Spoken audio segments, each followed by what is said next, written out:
उत्तर प्रदेश का पूर्वांचल शहर प्रयागराज, इलाहाबाद का बदला हुआ नाम। इस शहर में संगम के पास एक हनुमान मंदिर है, लेटे हुए हनुमान जी का मंदिर। मान्यता है कि जब लोग कुंभ स्नान करने आते हैं तो लेटे हुए हनुमान मंदिर में दर्शन किए बिना स्नान पूरा नहीं माना जाता है। कुंभ के दिनों से अलग भी इस मंदिर में मंगलवार और शनिवार के दिन चढ़ावा चढ़ता है। ये शहर और ये मंदिर एक बार फिर से चर्चा में है। वजह हनुमान मंदिर के महंत रहे नरेंद्र गिरी की अचानक मृत्यु। नरेंद्र गिरी पंचायती अखाड़ा श्री निरंजनी और लेटे हनुमान मंदिर के महंत थे। वह अखिल भारतीय अखाड़ा परिषद के राष्ट्रीय अध्यक्ष भी थे, मतलब वो संस्था जिसके अधीन भारत के सभी अखाड़े आते हैं। नरेंद्र गिरी का शव प्रयागराज के अल्लापुर में स्थित बागंबरी मठ में ही फांसी के फंदे से लटकता हुआ मिला। पुलिस सुसाइड की आशंका जता रही है। मौके से एक सुसाइड नोट भी मिला है। इस मौत के साथ ही एक और नाम चर्चा में है। वो नाम है आनंद गिरी का। महंत नरेंद्र गिरी के शिष्य। पुलिस उन्हें गिरफ्तार कर चुकी है। आनंद गिरी के नाम का जिक्र नरेंद्र गिरी के कथित सुसाइड नोट में भी है। कभी नरेंद्र गिरी के उत्तराधिकारी रहे आनंद गिरी कौन है, उनका अपने गुरु से क्या विवाद था, सब कुछ जानेंगे इस रिपोर्ट में। इसी साल जून के महीने में दी लल्लन टॉप को दिए एक इंटरव्यू में आनंद गिरी ने बताया था कि वह बचपन से साधु हैं। उनकी पैदाइश 1980 की है। अपनी टीनेज में पहुंचते ही उन्होंने 1993 के आसपास संन्यास धारण कर लिया था। ब्रह्मचारी होने के बाद संन्यास की दीक्षा हुई। इस रिपोर्ट के लिए रिसर्च करते समय हमें आनंद गिरी योगा नाम की एक वेबसाइट मिली। इसमें एक सेक्शन है द मैन। इसमें दी गई जानकारी बताती है कि आनंद गिरी का मतलब होता है आशीर्वाद का पुनर्जन्म। वेबसाइट कहती है कि आनंद गिरी को 12 साल की उम्र में आध्यात्मिक ज्ञान प्राप्त हुआ। उन्होंने शुरुआती जीवन केदार, हिमालय में तुंगनाथ, रुद्रनाथ, कल्पेश्वर, मदमहेश्वर, त्रियोगी नारायण और वासुकी ताल में बिताया। यहाँ गिरिजानंद सरस्वती महाराज के अधीन वेदों और आयुर्वेद की शिक्षा ली। महामंडलेश्वर विश्व गुरु महाराज के तत्वावधान में ऋषिकेश के योग निकेतन धाम में अपनी योग शिक्षा ली। ये भी दावा है कि आनंद गिरी संस्कृत व्याकरण, आयुर्वेद और वैदिक दर्शन में पारंगत हैं। ये साइट बताती कि आनंद गिरी बनारस हिंदू यूनिवर्सिटी से ग्रेजुएट हैं और योग तंत्र में पीएचडी कर रहे हैं। आनंद गिरी के शब्दों में गुरुजी यानी नरेंद्र गिरी जब महंत नहीं थे तब उनके शिष्य बने। 2004 में नरेंद्र गिरी को महंत बनाया गया।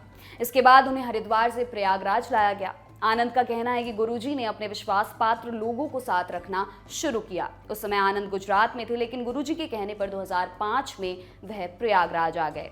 वहीं खबरें बताती हैं कि आनंद गिरी और नरेंद्र गिरी की मुलाकात करीब 18 साल पहले हुई थी। तब से ही आनंद गिरी नरेंद्र गिरी के साथ थे। जानकार बताते हैं कि एक समय ऐसा था कि नरेंद्र गिरी का सारा काम धाम आनंद गिरी देखते थे। हनुमान मंदिर की गद्दी पर हफ्ते में एक ही दिन नरेंद्र गिरी बैठते थे और बाकी 6 दिन गद्दी संभालने का काम आनंद गिरी का था। वह पूरे इलाहाबाद में छोटे महाराज के नाम से प्रसिद्ध थे। कहते हैं कि साल 2019 में प्रयागराज में हुए अर्ध कुंभ में नरेंद्र गिरी और आनंद गिरी ने मिलकर पूरी तैयारी की थी। लेकिन पूरी बात गद्दी और उत्तराधिकार तक ही जाकर नहीं सिमटती है। गुरुजी नरेंद्र गिरी की तरह आनंद गिरी का भी रसूख था। राष्ट्रपति रामनाथ कोविंद से लेकर भाजपा के बड़े नेता और केंद्रीय मंत्रियों के साथ आनंद गिरी की तस्वीरें हैं। लेकिन आनंद गिरी के काम करने के तरीकों और उनकी छवि के आधार पर भी सवाल उठाए जाते रहे हैं। एक पुलिस अधिकारी बताते हैं कि अर्धकुंभ में टेंट लगाने का काम करने वाले का सारा सामान आनंद गिरी ने जब्त कर लिया था। टेंट वाले को पुलिस के चक्कर काटने पड़े, दबाव पड़ा, फिर जाकर सामान छुड़वाया जा सका। हालांकि दी लल्लन टॉप से बातचीत में आनंद गिरी ने इन आरोपों को बकवास बताया था। उन्होंने कहा था कि मेरे खिलाफ कोई आपराधिक मामला दर्ज नहीं है, कोई अपराध नहीं किया है मैंने। दुनिया के किसी कोने में अपराध का पहला शब्द नहीं पड़ा मुझ पर। ब्राह्मण कुल का व्यक्ति था, सन्यासी बना, हिमालय की यात्रा की, संतों का सानिध्य लिया। मेरा जीवन खुले किताब है, कुछ भी छिपा हुआ नहीं है।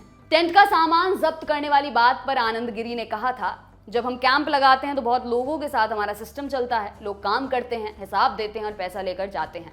मैं किसी का सामान क्यों जब्त करूंगा? मुझे इसे घर थोड़े ना ले जाना है। आनंद गिरी पर बलात्कार का मुकदमा भी चल चुका है, वो भी ऑस्ट्रेलिया में। आनंद गिरी पर आरोप था कि उन्होंने साल 2016 में सिडनी के रूटी हिल नामक इलाके में एक महिला का बलात्कार किया था। फिर 2018 में भी एक दूसरी महिला का बलात्कार करने का आरोप उन पर लगा। साल 2019 में जब आनंद गिरी एक और बार ऑस्ट्रेलिया गए तो उन्हें अरेस्ट कर लिया गया। केस उन पर चला और 4 महीनों बाद कोर्ट ने उन्हें सबूतों के अभाव में बरी कर दिया।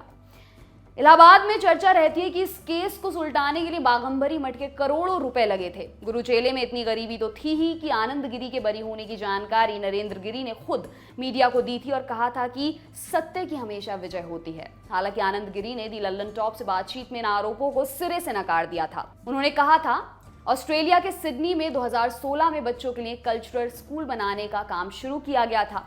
2018 में इसकी फाउंडिंग थी। मुझ पर असॉल्टिंग का आरोप लगा था, ना कि सेक्सुअल असॉल्टिंग का। ना तो मेरी गिरफ्तारी हुई थी और ना ही मैं होम अरेस्ट में था।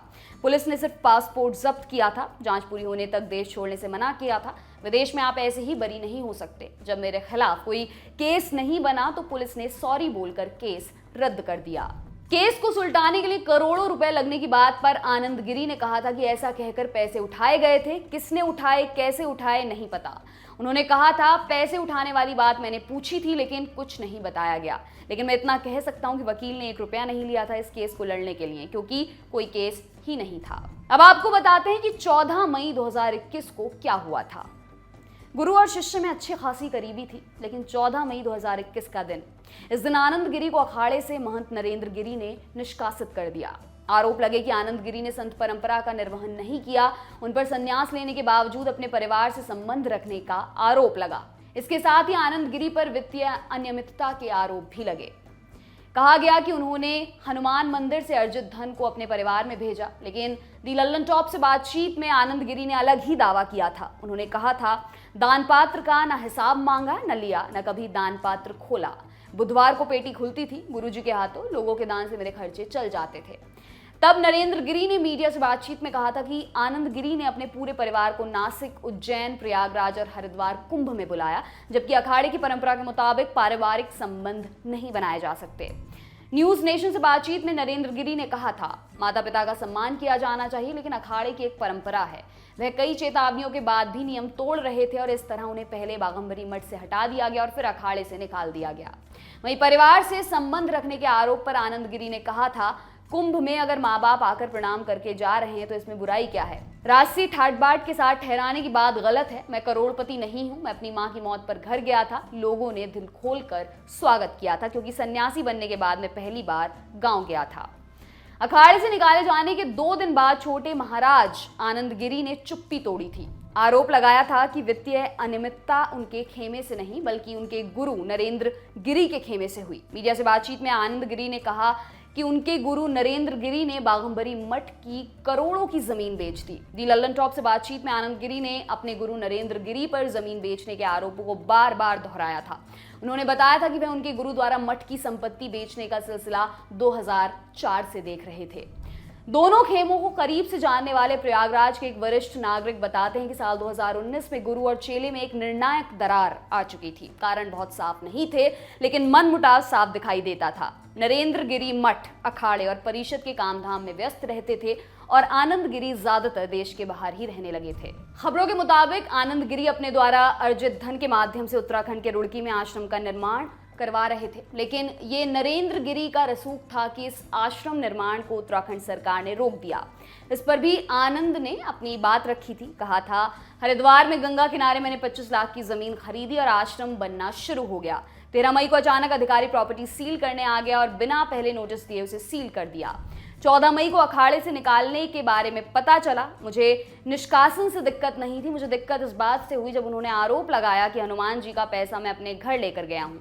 30 साल का जीवन मैंने सन्यासी के रूप में बिताया, इस दौरान कभी घर नहीं गया। 2019 में ही आनंद गिरी की एक फोटो वायरल हुई। उसमें प्लेन में आनंद गिरी के सामने ग्लास में तरल पदार्थ रखा हुआ था। लोगों ने कहा कि योग गुरु और संत आनंद गिरी शराब पी रहे हैं, लेकिन आनंद गिरी ने कहा कि एप्पल जूस को लोगों ने शराब बनाकर पेश किया। इस पूरे विवाद के अलावा बाघंबरी मठ की जमीन का एक मसला भी गुरु और शिष्य के बीच मनमुटाव का कारण बना। जानकार बताते हैं कि बाघंबरी मठ की 80 बनाम 120 फीट की एक जमीन पर नरेंद्र गिरी की बहुत सालों से एक पेट्रोल पंप खोलने की ख्वाहिश थी। लाइसेंस मिलने में दिक्कत हो रही थी, लिहाजा करीब 2 साल पहले इस जमीन आनंद गिरी के नाम 30 साल की लीज पर दे दी गई। कागज बने, हिंदुस्तान पेट्रोलियम ने अपना काम किया, पंप को मंजूरी मिल गई। आनंद गिरी के लिए खबर अच्छी थी तो उनके गुरु नरेंद्र गिरी के लिए भी। लेकिन साल 2019 में ही अर्धकुंभ का मेला भी लगा था। इसमें आनंद गिरी संत समाज की मीटिंग करते हुए देखे गए तो नरेंद्र गिरी को ये पसंद नहीं आया और भी बातों पर तनाव हुआ ही था। तो पेट्रोल पंप की जो फाइल प्रयागराज के डीएम के यहाँ एनओसी के लिए पहुंची थी, वो सब कुछ दुरुस्त होने के बावजूद अचानक से रुक गई। कहा गया कि नरेंद्र गिरी ने अपने रसूख का उपयोग किया है। बात आनंद गिरी तक पहुंची। वह अपने गुरु के पास पहुंचे, कहा कि क्या दिक्कत है। गुरु ने कहा कि फाइल वापस ले लो। चेले ने इनकार कर दिया। ऐसे में तनाव बढ़ना ही था, सो बढ़ गया। कहते हैं कि दूसरी तरफ कुछ लोग नरेंद्र गिरी को जमीन बेचने की सलाह दे रहे थे ताकि एक मुश्त कुछ पैसे मिल जाएं। लेकिन जमीन का पट्टा आनंद गिरी के नाम पर ही था, लिहाजा एक ही रास्ता बचता था, आनंद गिरी का मठ, अखाड़े और मंदिर से निष्कासन। आनंद गिरी ने निरंजनी अखाड़े के सचिव महंत आशीष गिरी और दिगंबर गंगापुरी की मौत पर सवाल उठाते हुए हत्या करार दिया था। आनंद ने कहा था कि आशीष गिरी की संपत्ति के लिए ही हत्या करवा दी गई थी, लेकिन महंत नरेंद्र गिरी ने अपने रसूख से उसे सुसाइड का केस बनवा दिया। इसी तरह महंत दिगंबर गंगापुरी महाराज की भी संदिग्ध परिस्थितियों में मृत्यु हुई थी। आनंद गिरी ने दोनों की मौत की जांच की मांग की थी। कुछ महीने पहले गुरु चेले के बीच समझौता भी हो गया था। तब हरिद्वार से प्रयागराज पहुंचे आनंद गिरी ने अपने गुरु स्वामी नरेंद्र गिरी के पैरों में गिरकर माफी मांग ली थी। खबरें बता दी नरेंद्र गिरी ने भी आनंद गिरी पर लगाए गए आरोपों को वापस लेते हुए उन्हें माफ कर दिया था। इस माफी के बारे में आनंद गिरी ने दी लल्लन टॉप को बताया था, मेरा झगड़ा ये था कि मठ की संपत्ति ना बेची जाए। मैंने माफी इस बात की मांगी कि अज्ञानता में मैंने कुछ ऐसा कहा हो जिससे आपका अपमान हुआ हो, तो मैं माफी मांगता हूँ। गुरु का सम्मान हमेशा करता हूँ, लेकिन धर्म को बेचने नहीं दूंगा। सुलह हो जाने के बाद महंत नरेंद्र गिरी ने आनंद पर मठ और प्रयागराज के हनुमान मंदिर में आने पर लगाई गई पाबंदी हटा दी थी, लेकिन 20 सितंबर को नरेंद्र गिरी की मौत के बाद उनके और आनंद गिरी का विवाद फिर से चर्चा में है। नरेंद्र गिरी के कमरे से मिले सुसाइड नोट में आनंद गिरी का भी नाम है। दी लल्लन टॉप ने जब आनंद गिरी से पूछा था कि क्या नरेंद्र गिरी को उनके बढ़ते साम्राज्य से दिक्कत थी, तो जवाब में उन्होंने कहा था, मैं मेंटल और फिजिकल हेल्थ पर बोलता हूँ। युवाओं के साथ मेरा कनेक्शन है। मेरा कनेक्शन कलाम सर से था, मुरली मनोहर जोशी से था, योगी जी से है। तो ये संबंध मैंने बनाए नहीं हैं। आप काम करेंगे तो दुनिया आपके साथ फोटो खिंचवाएगी। आनंद गिरी का कहना था कि उनके इन सब कामों में कोई बुराई नहीं है। उनके मुताबिक वह कोई पैरेलल अंपायर नहीं खड़ा कर रहे थे। अगर लोग उनके काम की प्रशंसा करते हैं तो उसमें क्या गलत है। इन तमाम बातों से ये साफ होता है कि आनंद गिरी को लोग नरेंद्र गिरी का शिष्य समझते थे, लेकिन असल में वह अपने गुरु के लिए बड़ी चुनौती साबित हुए, जो अब नरेंद्र गिरी की आत्महत्या के मुख्य आरोपी बताए जा रहे हैं। आपके लिए ये तमाम जानकारी लाए हैं हमारे साथी डेविड। मेरा नाम है दिव्यांशी। देखते रहिए दी लल्लन टॉप। शुक्रिया।